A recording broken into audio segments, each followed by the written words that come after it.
Dans les colonnes du Parisien Magazine, Adriana Carambeu a évoqué son amour pour la France. Malgré tout, la mannequin n'a pas caché qu'un élément en particulier pouvait l'agacer concernant une habitude des Français. Elle fait partie des personnalités qui ne sont pas nées en France mais qui ont pourtant un grand amour pour ce pays. Adriana Carambeu a débuté sa carrière en France et continue aujourd'hui d'y travailler même si elle a posé ses valises au Maroc avec sa fille âgée de 5 ans. Mais celle qui est ambassadrice de la Croix-Rouge et aussi animatrice et comédienne multiplie les allers-retours avec la capitale française. D'ailleurs, c'est cette ville qu'elle préfère en France. Je suis ému à chaque fois que j'aperçois la tour Eiffel à travers le hublot d'un avion. J'ai même songé à me la faire tatouer. J'aime cette ville, son énergie et la possibilité d'y faire, sans cesse, des découvertes. Les Parisiens ont tendance à déprimer quand il pleut.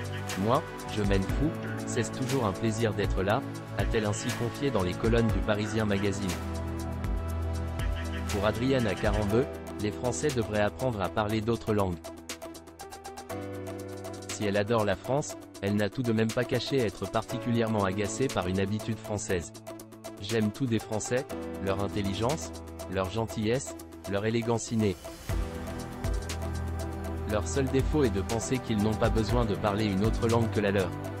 Vous vous croyez autosuffisant, en quelque sorte, a-t-elle ainsi déclaré en rigolant.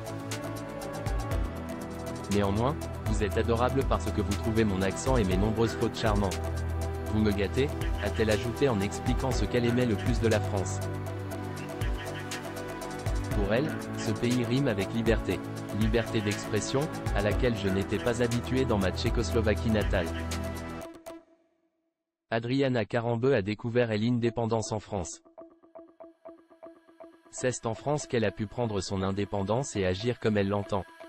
Dans mon parcours de vie, c'est ici, pour la première fois, que j'ai été indépendante et que j'ai pu, loin de l'emprise de mon père, décider pour moi-même. Ainsi, si un élément peut l'agacer chez les Français, c'est bien de l'amour qu'elle ressent pour ce pays qui lui a permis de vivre la vie qu'elle mène aujourd'hui.